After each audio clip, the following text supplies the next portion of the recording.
za kikatiba haziwezi kutafsiriwa kama vitisho.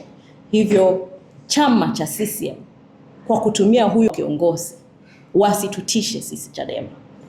Tumejipanga, tunaenda kwenye ziara, tunaenda kuwatangazia Watanzania udhalimu ambao unafanyika, tunaenda kudai katiba mpya na tunaenda kumdai Tundu Antipas Lissu kwenye mikutano ya hadhara kama ikibidi, kama alivyosema makamu mwenyekiti Heche.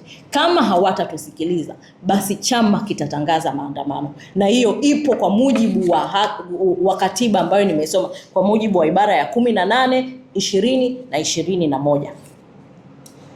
Chadema inasikitishwa na mwenendo ambao viongozi wa CCM na baadhi ya watendaji wa dola wamekuwa wakitoa kauli za vitisho, chuki na unyanyapaaji dhidi ya wapinzani wa kisiasa, wanaharakati na wanahabari na wananchi wenye maoni tofauti bila kuwajibishwa kwa mujibu wa sheria. Kwa muda mrefu sasa tumeshuhudia kauli ambazo ni tatanishi.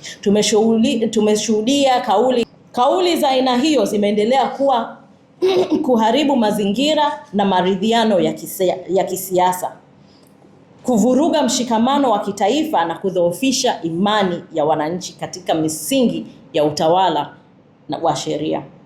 Sisi kama chama tunasisitiza kuwa haki za kiraia na kisiasa sio zawadi kutoka kwa chama tawala wala serikali iliyopo madarakani.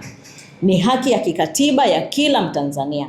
Demokrasia haimarishwi kwa kunyamazisha sauti za watu tofauti kama walivyomnyamazisha Humphrey Polepole, aliyeketi kwenye kiti ambacho leo mwenezi wa CCM anakaa, na akatoa kauli kama ambazo anatoa kiongozi leo. Hivyo kiongozi awe na adabu, ajue kwamba kuna kesho yake. CCM sio watu wazuri, wanaweza wakamgeukia wakati wowote. Mwisho, tunaheshimu uhuru na maoni na tunataka sheria zitumike kwa usawa kwa wote bila kujali itikadi ya siasa.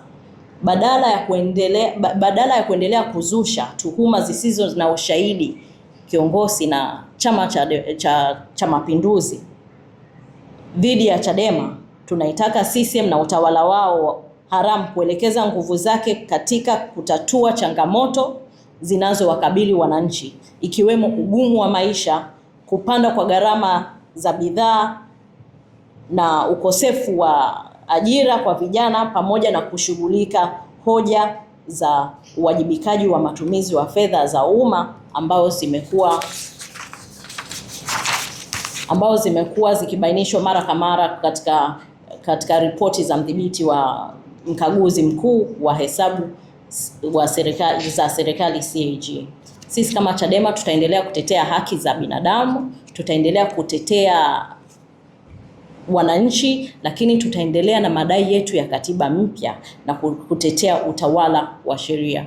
Hivyo naomba story hapa isiwe diversion ya kumjibu kiongozi, bali iwe ni ratiba itakayoanza tarehe 18 Juni ya ziara yetu ya operesheni katiba mpya Free Tundu Lissu. Kwa kusema hayo, nashukuruni sana. Karibu tena makao makuu.